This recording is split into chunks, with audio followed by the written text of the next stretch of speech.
An hour ago, I didn't know I would stand on this stage, so before you give your attention to me, I'd like you to give your attention to the person sitting next to you, to the person sitting behind you.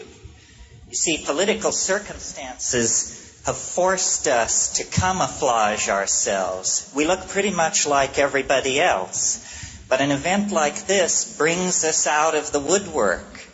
This is your community. This is your affinity group. Whatever you need, somebody in this room knows how to get it. So...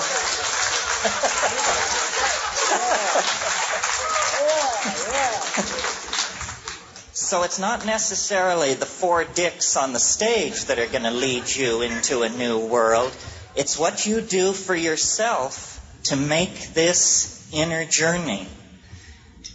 As Tim's mentioned, we've all been down in Linz thinking about virtual reality. And of course, for an American to come to Germany is to think about the great changes that are happening here. And I kept asking myself, what is the uniting theme between psychedelics, virtual reality, and Germany?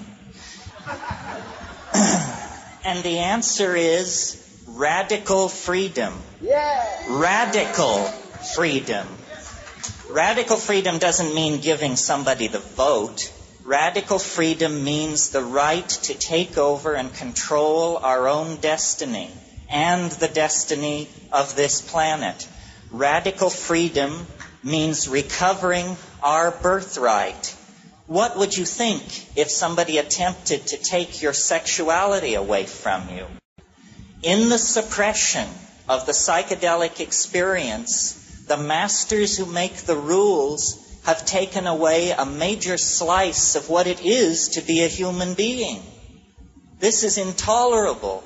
We have been robbed of our birthright by the frightened, the constipated, the narrow-minded, the stupid, and the afraid. Yeah. Take back your mind. Take back your mind.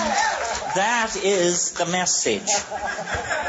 Now, the psychedelic experience is always criticized, irrelevant, narcissistic, self-indulgent. No, the psychedelic experience is the replay of human history in the individual mind. Right. If you don't know where you came from, you don't know who you are. Part of this movement into the future is a recapturing of the archaic, the ancient, the prehistorical. And Tim said it right. That's the Cro-Magnon religion of orgy, psychedelic ecstasy, and group sex. Well, how do we get from where we are to where we want to be, and why is it so difficult? Well, I think it's difficult because we have a lousy way of communicating. We communicate with words. Words are small mouth noises. Small mouth noises are a very low-grade channel of communication. What virtual reality holds out is the possibility that we can create a language where we see what we mean. If we could see what we mean, we would have a kind of telepathy.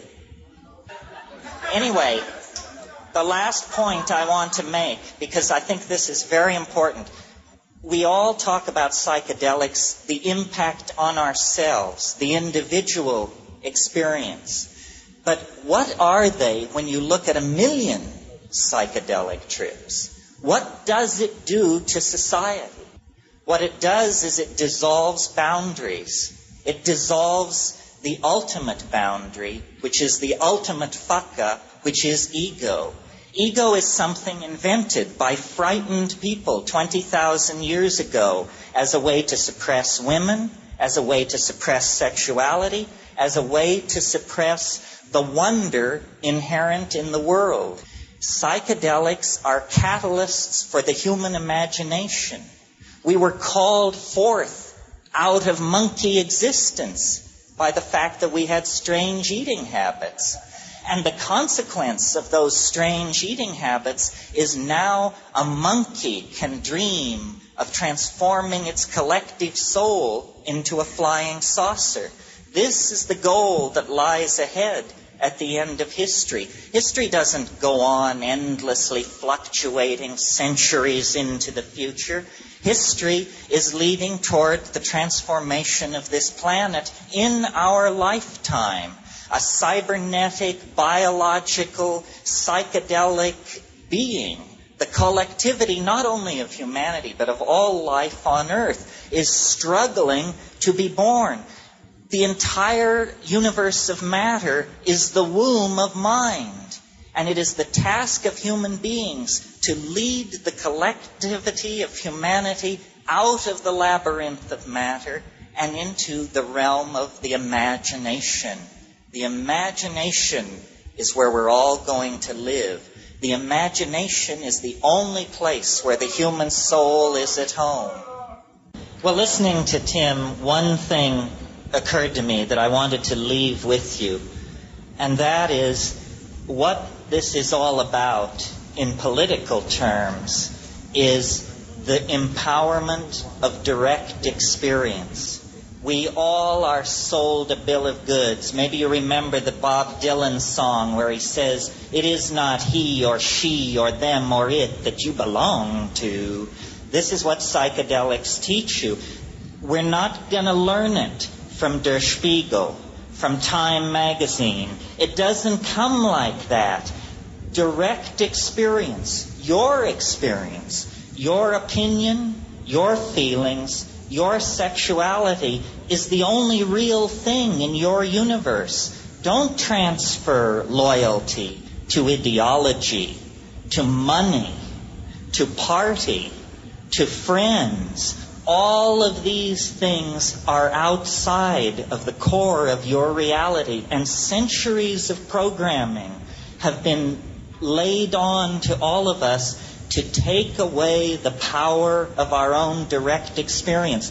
This is why psychedelics are illegal. They don't care whether people jump out of windows or any of that. They're not interested in public health. They do not want people to take back their minds. And we're going to take back our minds. Soon. The sooner the better. That's really, to my mind, the bottom line. That's why this thing has potential world consequences. Because an empowered individual in touch with their own existential core can do what that guy did with the 18 tanks. It was an idea that stopped the tanks. And it was an idea expressed not over state radio, not through the newspapers, but by one person taking a stand. You know, a great American philosopher, and I hope it was Emerson, said... No, it was Emerson. said, if you are right, you are a majority of one. You are a majority of one. And this is what we all need to realize. We are responsible for ourselves, and we will set the agenda for the human future. The mushrooms once said to me, you must have a plan. If you don't have a plan, you will become part of somebody else's plan.